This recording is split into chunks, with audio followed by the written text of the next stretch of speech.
Yo, good afternoon, ladies and gentlemen. Welcome back to the channel. My reaction to Kaizer Chiefs game against Orlando Pirates Soweto Derby.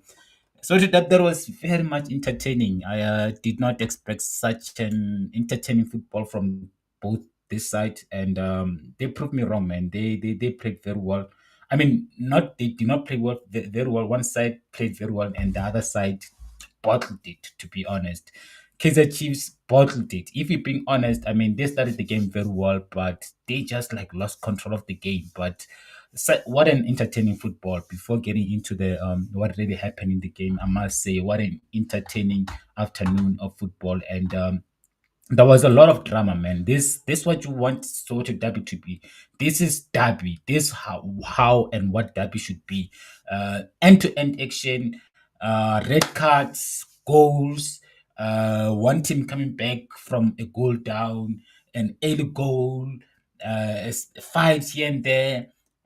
That's what I want when I watch Soto Derby. This what I miss. I missed it, when it comes to Soto Derby, and today's game. Honestly, like it provided us so much entertaining football, and we did not really have one side sitting back and trying to defend.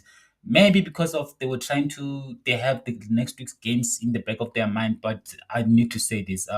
As a neutral observer, as someone that like yes, as much as like I wanted Kaizer Chiefs to win, I wanted Kaizer Chiefs to beat Orlando Pirates.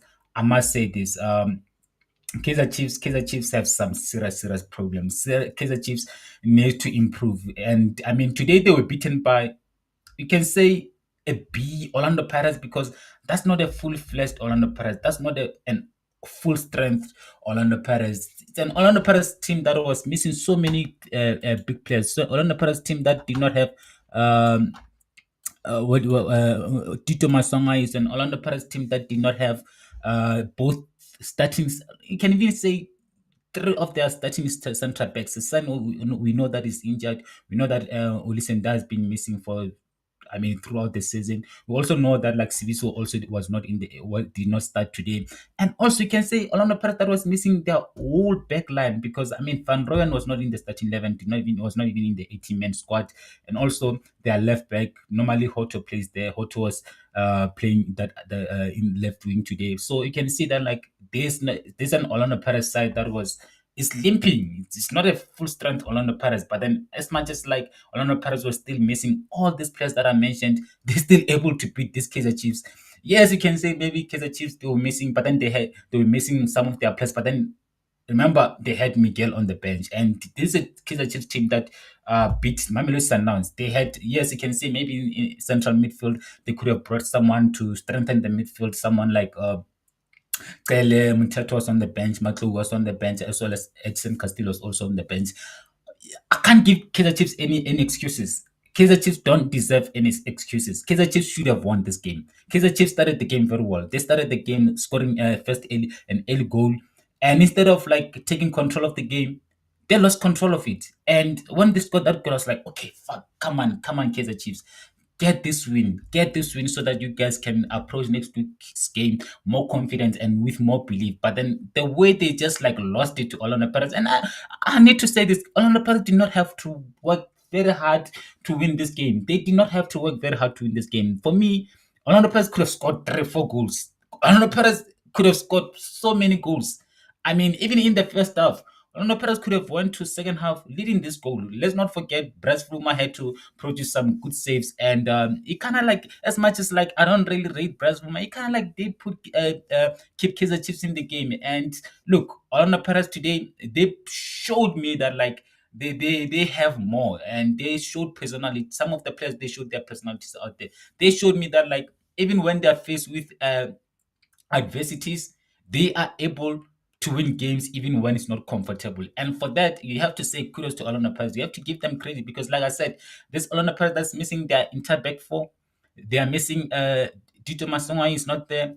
They're missing Saling as, I don't even know wanna count Saling, but then they're missing some of the a couple of players that are, if they were fit, would have would have started this game. And to be able to win Soweto Derby despite missing so many of your top players, it says a lot about where this Pirates is headed and the amount of experience. And like I said, man, like Kaizer, like I'm caught up in the middle because I'm like, as much as Orlando Pirates do deserve their credits, I'm also looking at Kaizer Chiefs and saying like, why did you allow this game to just get away from you? I mean, they made Mahopa look like Benzema. I mean, Mahopa was untouchable. He had such a wonderful game today, Mahopa. Like he could have had a brace, could have had a hat trick, and it was just an easy win for Orlando Pirates. Let's just say this. And my thing is, I saw someone say like Kaizer Chiefs needs quality players.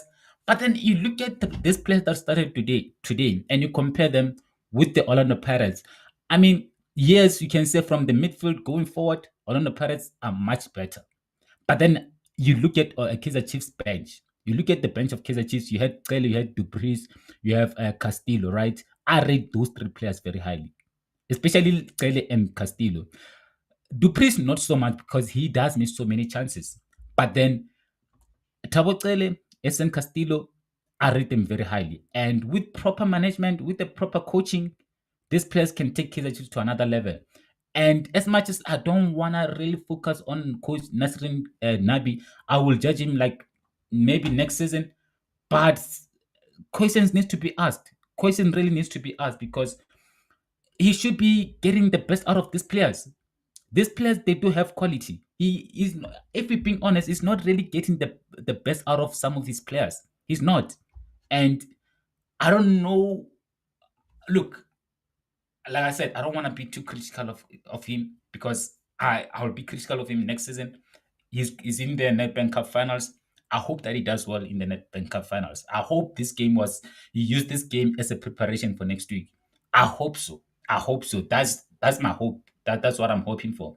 But am I convinced that like they will improve next week? I don't think so. I don't think Kaizer Chiefs will improve this next week. I don't think we will see a different Kaizer Chiefs that will maybe not lose concentration, a Kaizer Chiefs that will not be caught on counter-attack, a Kaizer Chiefs that will not be making mistakes. I don't think we're going to see a Braz Buma that will not be making mistakes and producing fantastic saves. I don't think so. But next week's game is very crucial. Kaizer Chiefs side, and I did say this before before the game, this Orlando Pirates side can be gotten. This Orlando Pirates side, they're not very strong defensively. And despite Orlando Pirates fans missing so many of their defensive players, how did Kaizer Chiefs not take advantage of that? How did Kaizer Chiefs not take advantage of that? Because you could see that Gogo was struggling. Mbogazi does not have the experience. Marco was struggling. Shandu was struggling. Why not take advantage of that? Why not use your width? Why not put more crosses for Lilepo? Why not bring on Edson Castillo much earlier? Why wait until the 85th minutes to bring Edson Castillo?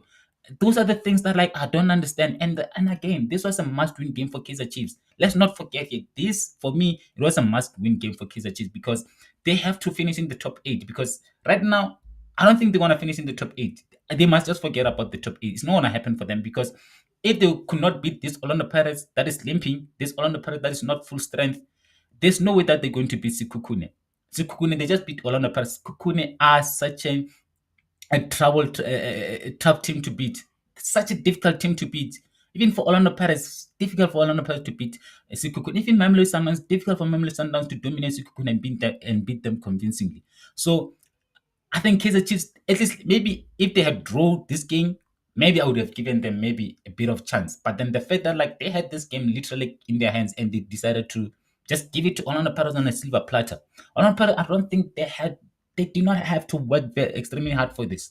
And I look at this loss, I'm actually getting even more pissed off of how did we lose to this Kaizer Chiefs in the Nedbank Cup final. Oh, I know the ref did not. I mean, the lineman decided he's not going to call the Kaizer Chiefs goal off, even though it was a clear offside. But then again, next week's game, it will be interesting to see if Coach Nabi will improve and rectify those mistakes that this Kaizer Chiefs side committed today, and give this Orlando Pirates side a tough time. I'm hoping that like this was just a practice for Coach Nabi. But then again, talking about Orlando Pirates, that front of Orlando Pirates, Mkoto today was exceptional. Just unfortunate he could not get a goal. Mkoto today, exceptional. Mufukeng, exceptional. But then my main man, Mahopa, I don't know that like he has it like that, or this Kaizer Chiefs side made Mahopa to look like a world class striker because he had such a top football match today. He did not he was tormenting Kaizer Chiefs. Like I said, he could have scored hat trick. And for me, I think this psychologically is going to have a Kaizer Chiefs up because right now Orlando Pirates. I mean, Orlando Pirates have been dominating Soweto Derby. This is actually becoming a one-sided derby, and they used to criticize Mamelodi Sundowns saying, "As is so, I mean Pretoria derby is one-sided derby. There's no competition."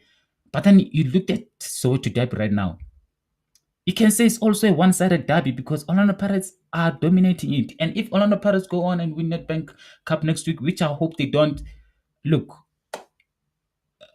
and I think again you can see even in the stands in the stadium.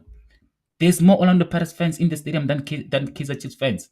There's more Orlando Pirates fans in the stadium than Kaizer Chiefs. And for me, I think the tide is turning right now. I think we see where everything is heading to.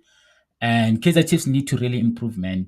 Kaizer Chiefs need to really improve next season. And also even Orlando Pirates, like yes, they do have a good start 11. They need to get more depth and players that will complement some of the players that are in the starting 11 because you don't want to like be taking Mufukeng off and then seeing like a much big difference. You need to be even when you're taking Mufukeng off, let it like I know this. You're not gonna get a player that is as good as Mufukeng, but then get a player that like maybe the level does not drop dramatically. The level it will always drop, but then let it not drop like crazy. Like just let it drop like maybe 10% or 20%, not 50% or more than that. So that I think that's what Orlando Pirates need. It needs players that like just like maybe just a level below Nkota, a level below Mofokeng. Because like I said, you're not gonna get a player that is just as good as Nkota, a player that is just as good as Mofokeng, a player that is just as good as Mbata. You're not gonna get that. You're not gonna get that anyway. You're gonna have to pay a top dollar for that. And we all know that Orlando Pirates are not a team that buys players from South America. I'm not a team that normally buys players from North Africa. Yes, they do buy players from the SADC region, but then they don't really go crazy. But then I think if Orlando Pirates is to take the next step, they need to like spend and spend like top dollar to get top quality players. Because even today, and another thing that I must say, this Kaizer Chiefs side were beaten by kids. Nkota Mufukeng and Bogazi, like that's a message to Kaizer Chiefs. And for me, as much as like I still hope and want Kaizer Chiefs to beat Orlando Pirates next week, I can't see it. I honestly cannot see it. For me, Orlando Pirates will still win next week. Unfortunately, I hope I'm wrong. I hope I'm jinxing it. I hope this it is a jinx. But if I'm just being honest, what I saw today, I don't have any confidence that Kaizer Chiefs will show up. But then again, it's the finals of Nedbank. Maybe they will have a motivation to win. But then if it was the best of Kaizer Chiefs, forget about it. You guys will have another season without a trophy. But like I said, we'll see next week. But some of these players in this Kaizer Chiefs side, they must not be at Kaizer Chiefs again next season. And also Brittle Cross, that was such a terrible mistake from you. Should not be conceding like make that foul was such an unnecessary foul to commit because already the game is lost. Why get a red card and now I don't know if he will be missing the next week's final. But then if he's going to miss next week's finals, then that was such a naughty or a terrible not even a stupid mistake to make because why risk missing next week crucial game while the game was already lost. I mean, he received a red card in the 90th minute, 91st minute, and I don't think Nkota was going to score from there. But anyways, thank you for watching, and see you guys pretty soon. Sure.